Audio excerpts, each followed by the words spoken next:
Greetings, brothers and sisters. Hello and welcome back to Eva's House of Spirit. For those of you who are newer to this channel, I'm Eva. Welcome back to my 13 Days of Samhain series. Welcome back to my kitchen. Today is day 13. We made it through the series. This is actually, this makes me feel awesome because when I started this series, I was not sure. I mean, I wanted to, and I was committed to getting through the 13 days, but I was like, I don't know, this is going to be really difficult, you know? How can I explain it? I knew that I was going to do it, but it's kind of like, there's this part of yourself when you're taking on something so like, wow, oh my God, it's so daunting, or so, I don't know if I should say grand, something so big. Extensive is probably the best word. When you're taking on something extensive, sometimes it just feels like, even though you know you're going to stay committed to it, you're going to do what you set out to do, there's kind of like a part of yourself that's like, can I really do this? So I'm just over the moon that I actually did it. I actually produced 13 episodes for you. So, you know, in celebration of this, and in celebration of Samhain or Halloween, or any other seasonal celebration that you might be observing at this time, I'd like to make a toast. I will be making my toast in this cute little cup that my dear friend, Barbie B, she sent to me. It says, "Which way to the wine?" Thanks, Barbie. Okay, so here goes. Here's my toast to all of you, to health, to happiness, to wealth and life. Here's to a new year that's free from strife. Amen, so would it be, and Ashe. Many blessings, everyone. So, with that expressed, at this point in the video, I haven't had a sip of my glass yet, because I'm going to be reviewing for you the wine that I showed you in my previous video in this series, the Tomasello Winery Broomstick Brew. I'm going to tell you what it tastes like, what I think of it. I have not tasted it yet. I'm going to taste it with you here on camera. I will say that when I opened the bottle, I smelled the end of the cork, and it smelled to me like port wine with a hint of mulling spices. It was very pleasant, but the mulling spices weren't like all up in your face. It was very like subtle, but it was there. And when I opened up the bottle, you know how sometimes you open some wines and it's just like, whoa, and you know, like you get that alcohol smell. Like, you know, it's like, oh my God. I didn't actually get this from this wine. It didn't smell like it was an overly dry wine. A lot of the less expensive wines often tend to be dry.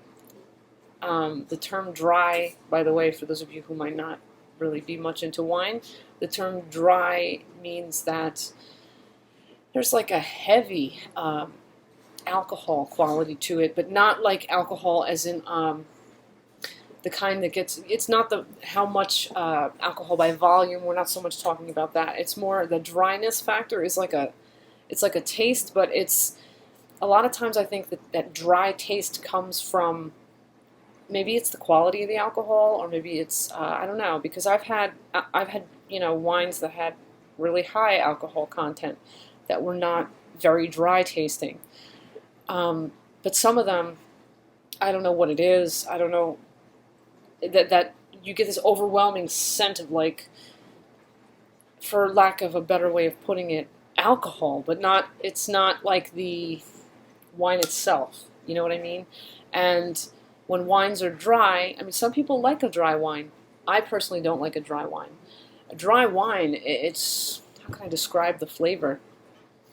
Dry wines, I personally, when I drink dry wines, it almost feels like they're going to give me agita, you know, because they're just so hard-edged. You know, I like a wine that isn't a hard wine, you know?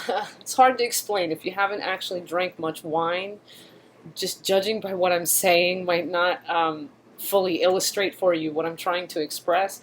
I think if you've had some wines, a few different wines in your lifetime, you might understand what I'm trying to express, but probably not very well. Anyway, with that said, it didn't smell like it was going to be a dry wine. So now I'm going to drink this. I did warm it up, but I didn't do it on the stovetop. I did it in the microwave, and here's how I did it. My microwave is an 1100 watt microwave. You know, it's a more powerful microwave. So depending on like what the wattage is in your microwave, you know, the times may vary, the power levels may be, you know, when you set for a certain amount of time on a certain power level may be different. Just letting you know, my microwave oven is an 1100 watt microwave oven. I poured the wine into a Pyrex measuring cup. I only poured out about a cup of the stuff. I'm only having a glass because, you know, I'm filming this just before I go to bed. And I can't wake up with a hangover to go to work. So then I put the Pyrex measuring cup into the microwave. I put it for 1 minute. I set it for 1 minute at 30% power. That's the thing. I would not do this at full power because at full power you'll probably cook off the alcohol in the wine. I did this at 30% power for a minute.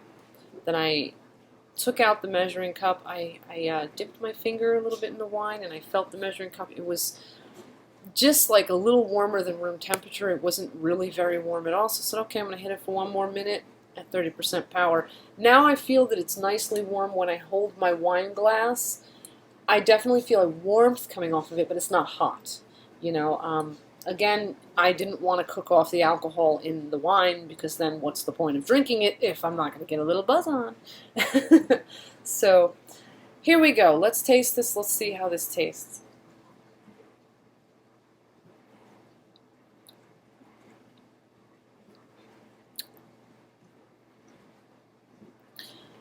Well, it's not bad.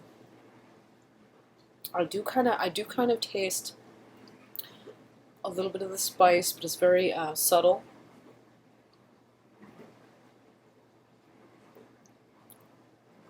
There's like a fruity quality to it.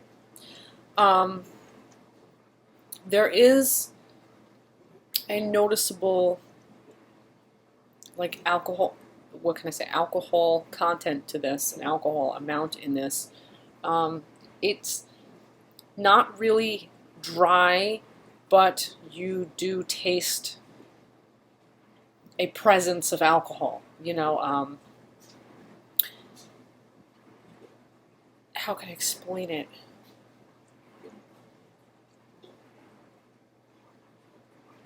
Like, it tastes like, almost like it could have gone into the dry territory, but somehow it's like it has that just barely there yet noticeable alcohol to it. That little bit of smidgen of dryness, but not. It's like not a kind of dryness that's like in your face. You know, it's like real subtle, and then it's just kind of like smooth. I'd say this is a good wine. I would drink this again. I would probably want to sample other mulled wines though before saying, "Oh, it's excellent, it's my favorite." But it's a good one. It's a good one. It's a different experience drinking wine warm, though, I will say. I'm used to having, like, chilled wines because normally I like my wines chilled. I drink, some people may be like, what are you talking about? I like to drink my port wine chilled, which is, a lot of people will look at you with a crooked head like, what? Who the hell chills port wine? I don't know. I like to chill my port wine. I like a nice cool glass of port wine. That's just me. But this, you know, having the wine warm is a different experience. It's a pleasant experience. I do like the very delicate spice and the fruitiness. I would definitely say, yeah, this is something that you all might want to try if you do happen to drink wine or if you do happen to, you know, drink, period, and you like to kind of explore and see what you like. I would say, yeah, if you can get this, yeah, try the Tomasello Winery Broomstick Brew. It's not bad at all. I mean, and for, I think this was like, I want to say this was like $10. This is not like a super expensive wine, so I'm actually quite impressed that it doesn't have this like real dry, hard bite, you know, like some cheap wines sometimes do. Some cheap wines are like they just punch you in the face. You're just like, whoa, what the hell was that? What did I just drink? But this one is actually, this one is pleasant. It really is. Yeah. Yeah, it's good. It's not overly sweet, though, by the way. It's not overly sweet. It's not bitter either. But it's good. It's good. It's different, but in a good way. I would do this again. Might have to, you know, sample it again. I'm not going to, like I said, I'm not going to drink the rest of this bottle now. I'm going to save the rest for when I have time, when I'm not actually going to be on the clock, like right away. I may have a glass every now and again, get acquainted with this a little better, see how I kind of feel about it overall. I think sometimes wines have to grow on you. You sometimes have to hang out with wines to kind of get the feel of like what you think of them, you know? And eventually you decide either I like this or I can't stand this. It's not my thing. You know, you'll sometimes you'll just have that insight right from the first taste. You'll be like, oh, screw this.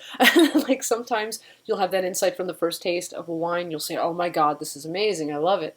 And then sometimes, like now, because the experience might be different for you, you might just be like, I need to kind of get acquainted with this. I need to kind of like explore how I really feel about it. And like, I'm having a glass now, but maybe in a couple of days when I have a glass, I have to see if I still feel the same way about it, you know? It's an experience. It's a bit of an adventure there. Anyway, you all might be wondering what I will be for Halloween, because I will be dressing up. Unfortunately. This year I'm not doing anything over the top, and I will explain why in just a moment. But this year, surprise, surprise, I'm going to be a witch. You're all probably like, God damn it, I was expecting something crazier from you. Well, here's the thing. I'm going to be at work, and we have to be in uniform. We can't really have anything that obscures our uniform. You know, we have to be identifiable as workers, you know, within the company. So I had to figure out something that would go with my orange uniform. So I decided, because the little mom and pop dollar store I told you about, where I got my purple and black witchy hat, and where I got my, you know, sugar skull garlands and everything, and where I got my cute little, you know, the cute little trick-or-treat candy bags. Well, there were other witchy hats, like in other color combinations, and they had orange, which will complement my work uniform. So I'm going to be a witch at work. And it'll be easier. At first I was thinking of getting black duct tape and doing like, you know, let me stand up for this one. I was going to do like, because it's like particularly a shirt, this uniform. I was going to do like the eyes of the jack-o'-lantern and then like the mouth, you know, like a play on the fact that they put us in orange. But, you know, getting the witchy hat and just doing a witch thing, maybe I could wear a cute little, because it's black and orange on the hat. And the top, really our uniform is just a top, and then like we can wear whatever we want for like the rest of us. I think I might wear like some kind of a skirt with little leggings and boots in black to kind of like do the black and orange. So that's what I'm going to do. And as for what I was saying in my video about costumes, how I was talking about, you know, assuming a certain character or calling in certain qualities, I find it significant that I will be wearing an orange witchy hat, and I'll tell you why. Obviously, I'm already a magical practitioner. You know, I do throw around the term witch. I do consider myself a witch, even though I'm a chaos magician. I guess I fall into the category of witch, you know, I guess. So, orange for me is an attractor color. It calls things in. And being that this is a hat, and it's a witchy hat, you know, it's a witch's hat, and, you know, it has that symbolic cone of power, so we are presented with ideas like wisdom, being drawn down from the universe, sort of, if you could follow my sort of line of feeling on that. It's symbolic of, as I said before, wisdom, knowledge, understanding is attained. Orange being an attractive color, this is pulling in wisdom, knowledge, understanding is attained. So, for my costuming in spell form, I will be calling into my life, I'll be attracting in wisdom, understandings, all that goodness, sort of putting like a fire in my head, so to speak, I don't know if you've ever heard of that expression, to have fire in the head, to be inspired, to have ideas that just ignite and burn powerfully in your mind. All that kind of, that's kind of the feel where I'm going with this. So that's what I'm going to be doing for my costume. So outwardly it doesn't seem that interesting, but I guess, I do feel that it does have some validity to it, and it is definitely something that I feel is worth doing, that I feel I want to do. I feel drawn to doing this. So it kind of kills two birds with one stone. It's convenient to dress this way for work, but there is a deeper meaning for me. Also, I wanted to mention as well, this video, I set it to air at midnight New York time, Eastern US time. So those of you who watched my last video all the way through, where I told you, hey, you had from when I posted that video up until midnight, October 31st, 12 a.m. October 31st, Eastern U.S. time, to post a comment in order to be, to post a comment on any of the videos in this 13 Days of Samhain series. You have that period of time, that time window, to enter for a chance, at winning the giveaway that I'm going to do, to thank those of you who set aside time, even if it was just a moment, to comment and share your thoughts. Any thoughts. You didn't have to answer the question of the day. You could have just come on and said, like, hey, I like your videos. Your videos are pretty cool. Hey, what's that? That thing behind you. Or anything. It wasn't about like what you said. It's that you took the time to say something. So for those people that commented, from the time I posted my last video up until when, just before this one aired, because this one aired right on the stroke of midnight, you will be entered into the giveaway for this series. Those of you who did not get a chance to get in on that giveaway, don't worry about it, because guess what? I am very close to 2,000 subscribers. There will be another snail mail giveaway. If you hang out, you can be included in that giveaway. Or if, let's say, you lose, you don't win the 13 Days of Samhain giveaway, don't worry about it, because, obviously I'm not going to put the winner of the 13 Days of Samhain series giveaway, I'm not going to put them into the 2,000 subs giveaway, and I'll tell you why. Because if you've won something, give everybody else a chance to win something. It's not very, it's not that the odds are probably going to be very likely for the same person to win something twice, but to ensure that everybody gets a chance at winning something, equally. If you've already won a prize, I'm kind of going to like set you aside on that one until I reach like 4,000 subs and I do another like snail mail giveaway.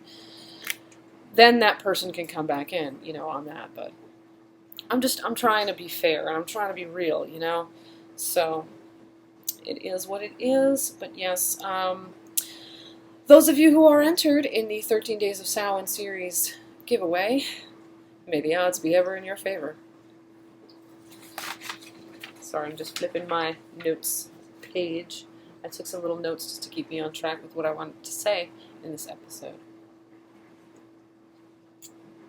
So, for the question of the day, my question of the day to you all is, what do you have planned for today? What are you going to be doing? Anything fun? Anything interesting? I would love to hear about that. As for myself, sadly, I don't really have anything significant planned. I have no gatherings planned, no outings, nothing really. I'm just going to be going to work, And then I'm going to come home and I'm just going to relax. And, if kids come around, I'm going to be giving out candy, and that's pretty much the extent of what I'm going to be doing, unless something like on the spot, what's the word I'm looking for? Spontaneously changes. That's the word I was looking for, spontaneously. Unless something spontaneously arises, I really have no plans because I have no life. Oh my God, I'm having a great time with this. Are you guys having a great time? Because I am. Maybe it's something in the wine. It's really I'm feeling jolly. Okay, so for your journaling exercise, I think what I suggest for this journaling exercise, since we're at the end of our 13 days, is wait until your day is done. Wait until the end of your day, until just before you go to bed, to journal for this one. And I invite you to journal about the events of your day. What happened, what kind of fun did you have? Did you have fun? What went on, and how do you feel about it, and what do you think about it? I invite you to meditate on what happened, in the moment. Like I was telling you about that mindful awareness, kind of like in the moment kind of meditation, where you just let your thoughts flow. I can't speak. Where you let your thoughts flow freely, and you just kind of explore them, express them, see where they go. Maybe ask yourself, did the events of your holiday teach you anything? Or maybe, is there anything, or were there any things that you, at the end of your day, feel thankful for, that occurred, or that came up during your holiday, during the 31st, whether you celebrate Samhain, whether you celebrate Halloween, whether you celebrate something else that happens to be going on at this time of year, or whatevs. Just kind of explore that, but explore that at the end of your day. Let that be your time to kind of like really reflect on what happened this year at Samhain, how you feel about it, what you think about it, all that kind of great stuff, okay? And finally, please don't forget to check out your witchy link of the day in the description below. And at this point, I'm going to have to end the video, sadly. But I'll be back. I will be back soon. I'm aiming to go and take a Samhain bath, the one that I shared with you in the previous episode. I'm going to actually make that up for myself and take that before bed, because I think that would be so awesome to take before bed. And until next time, until our next exchange, you all stay awesome. Once again, many blessings. I toast you all.